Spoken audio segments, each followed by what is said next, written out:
May 12, 1863, Civil War battlefield in Virginia.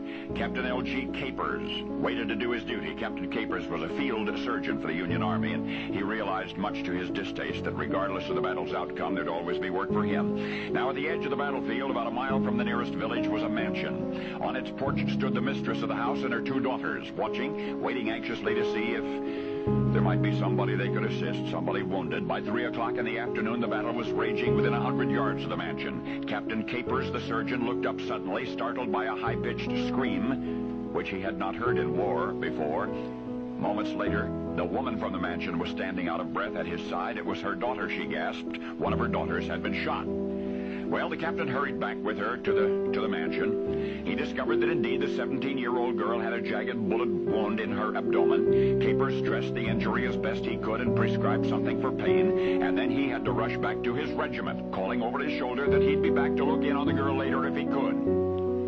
Now, it's several days after that.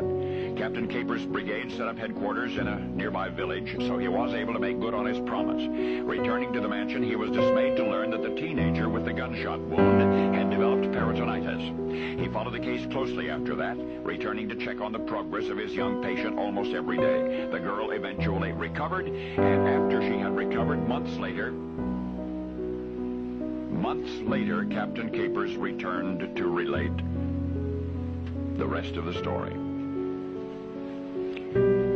Now, he was on the battlefield when the shot that had wounded the girl was fired, and although he could not see who fired it, he could tell by the line of fire that the bullet, before reaching the young lady, had first passed through a young soldier.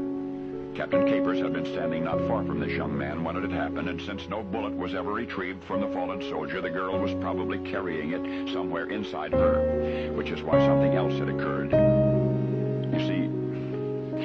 You see, the soldier had been wounded. Well, the bullet carried clean away one of the young man's reproductive glands, and that same bullet wounded the 17-year-old girl in the uterus, and thus medically, verifiably, was the young lady impregnated by a man she had never met. The two did meet subsequently, and almost as miraculously, they fell in love and married, and they had 2 other children by means more convenient. And further to corroborate the circumstances of the original pregnancy, soon after that first infant was virgin-born, 278 days after the battle, it developed a curious swelling that necessitated surgery, and in the process of treating that swelling, there was removed from the baby a bullet.